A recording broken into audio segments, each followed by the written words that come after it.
Hey, hi there, French Vinyl Addict coming out on another video. This one's again a tag, vinyl tag, a prog tag.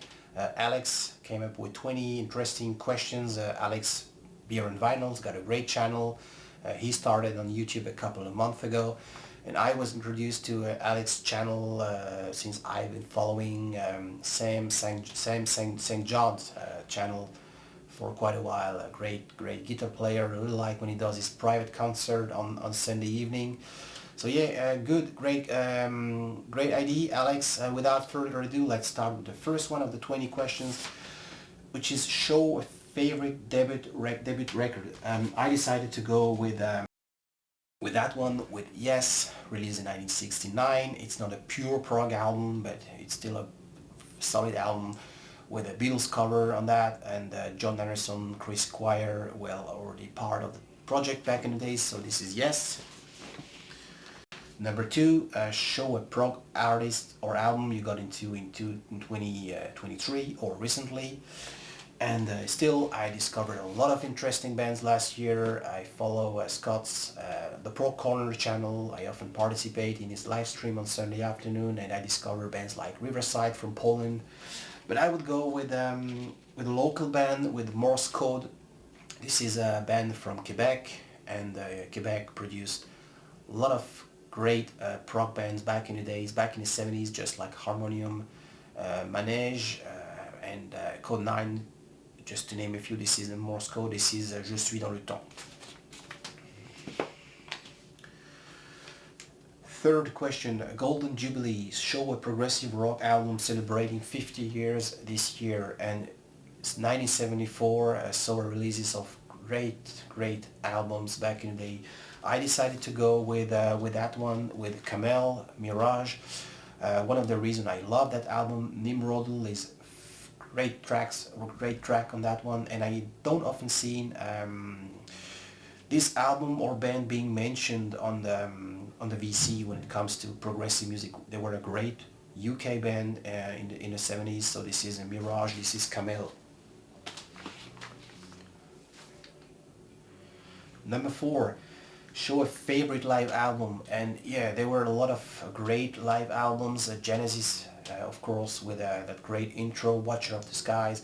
Rush, All the Words of Stage, solid record, doesn't cover all the golden prog era, as I call, you know, with the Hemispheres album, Fall of the King. This is one of the reasons I decided to go with a little bit later Rush live album they've made early 80s. This is Exit Stage Left. This is a Japanese press, so you can imagine how good does it sound on my turntable, and it does cover all that great period of Rush and Moving Picture as well. So this is my choice for that question. Now number five, show a non-UK prog band, and I could have gone easily choosing a band from my home country, but in my book the second country after the UK when it comes to prog is Italy. So for that reason I'm going with PFM. This is a Storia di un Minuto, their debut album released in 1972. Very solid record, and you know, Italy provided so many great bands back in the day, in the early 70s. So this is PFM. Number six, show a prog, and yeah, we discussed yesterday during a live stream, and yeah, Procol Harum, or you know, bands like Procol Harum, or the Moody Blues were, of course, proto or prog-esque, prog-ish bands, as you could call it. I would go with that band, with Family. This is Roger Chapin's Family. Music in a Doll's House, released in 1968. They created their special sound, blues sound. Roger Chapin has this incredible voice, and in my book they were a massive source of inspiration for all the generation to come, such as Genesis, Gentle Giant, Yes.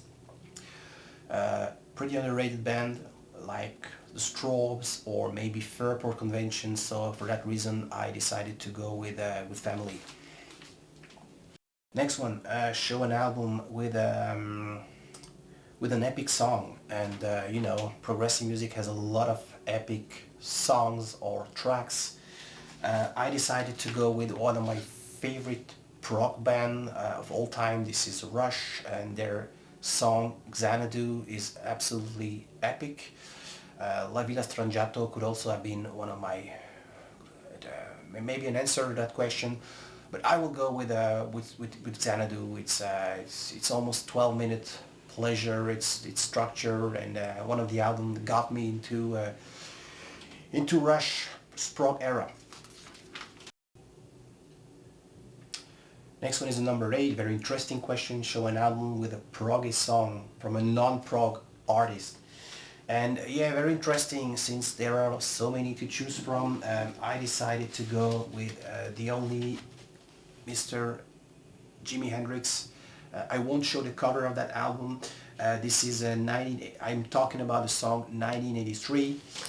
Very epic song with a great structure. The reason I'm mentioning, when I was discovering Hendrix when I was 13 or 14 years old, I thought it was progressive music. Simply because the structure or the sound was so different from what I was accustomed to listen to back in the day. So I'd like to think that his experimentations, what he made, maybe inspired the next generation of bands that done maybe something different in different genre, different ways. So this is why I'm decided to go with that song, 1983 from Jimi Hendrix on Electric Ladyland, obviously. Number 9, underrated gem or forgotten artist album. UK band from Scotland, Beggars Opera, Waters of Change, very underrated projects. This is their third album they made back in the day. They had both a mellotron player, Virginia Scott, and a keyboard player, so it's very keyboard orientated, sounds like Emerson, Lake and Palmer-ish in my book. Great vocal part as well. Really cool if you like typical UK early 70s prog. Beggars Opera. An album featuring favorite prog vocalist. And yeah, I have to go with Renaissance, since Annie Haslam, what an outstanding vocal performances she gave on that one. Well, this album is simply beautiful. The theme was written by Rimsky-Korsakov, and they were probably inspired by that, and they released that album in 1975, and yeah, it's very different from the other band that I like to listen from that era, such as Genesis, Gentle Giant, or Yes. But I really like the way they were trying to have their own style in the progressive music. So definitely Annie Haslam.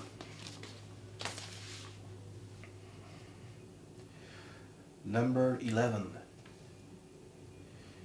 It's a prog. Show an album you would describe as art rock. And yeah, I was thinking about that question. I saw a lot of great responses from Steve, All the Words of Stage. I saw responses as Sparks or Roxy Music, which is absolutely perfect.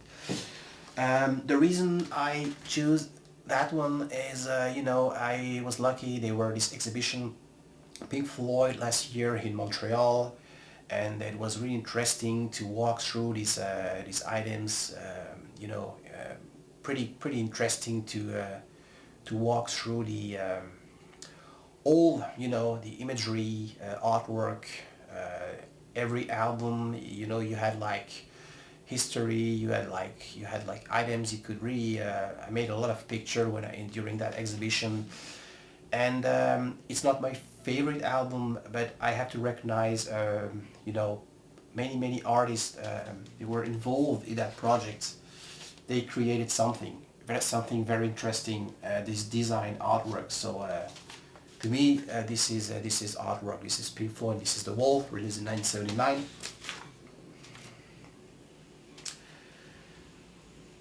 Show a solo album of an artist from a prog band, and I'm thinking about that one.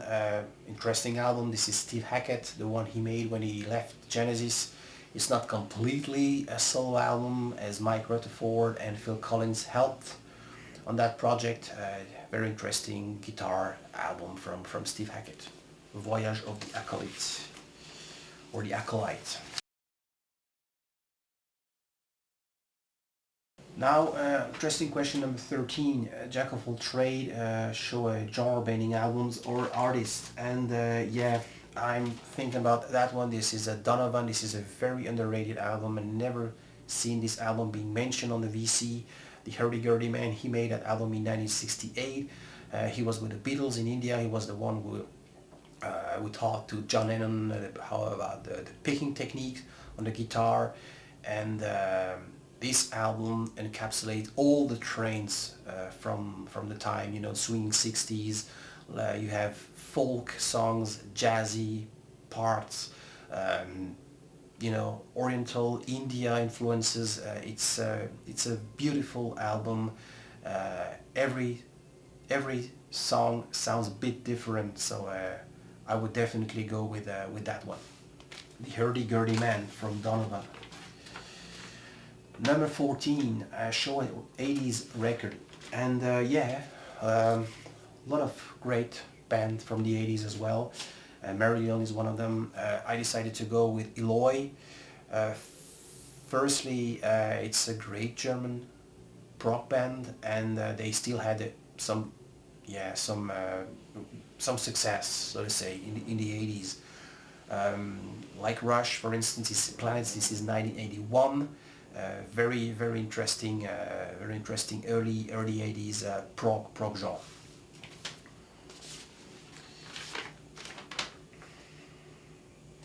Number 15, Not Dead Yet, show a late career album. I don't have the last album. This is Emerson, Lake and Palmer, and I really share the opinion Steve from All the Woods Stage made in his entries. I totally agree with him. I'm not really a big fan of what they've done in the latest part of their career, partly because I think they were forced to deliver some albums, but they had some issues or contract obligations, if you want to say. So I'm not a big fan. Really like Brain Salad Surgery, which is my last favorite album of the band. This one is interesting too, but after what they made after the release of that one is less appealing to me. Number 16, show a record from an artist that you miss. And yeah, Neil Peart, I miss this incredible drummer, this incredible songwriter. Not forgetting he wrote the incredible song for Rush. Never had the chance to see the band playing live. They made their last concert together in 2015. Back in the days I was still living in France. They were not really, didn't have a huge success in France for some reason.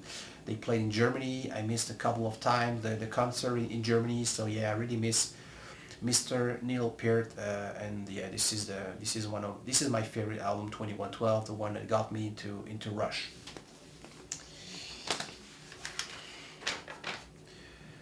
Okay, and number 17, Prog Goes Pop, show a progressive pop album. This is a perfect example. This is a French band called Ange. This is 1981. They were really prog in the 70s. They're like Genesis. They sounded like Genesis, not exactly, but just to make some comparison. From the early 80s, they had changes in the lineup, and they were trying to do some more poppy stuffs. And this was the beginning of that phase of that era. So this is La Gare de Troyes. And this is still a prog album, but tends to be more pop. So this is Ange.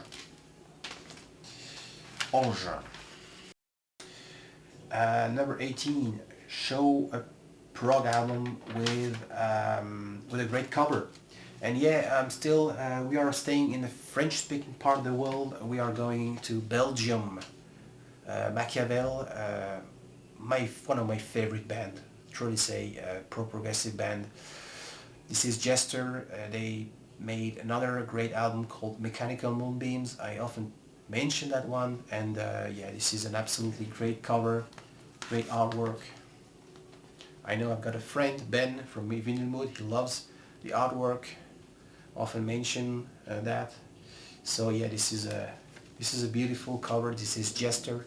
If you don't know about this band, please try this album and Mechanical Moonbeams. Now, number 19, a record you would recommend to a non-prog fan. Without any doubt, I recommend that one. Many reasons. Is one of their best. Is one of my favorite Yes album. It's easy listening. It's not too experimental. And you know, there are some local radio stations, classic rock radio stations. Sometimes they play this album when it comes to push a little bit or to do some prog, you know, prog hour or something.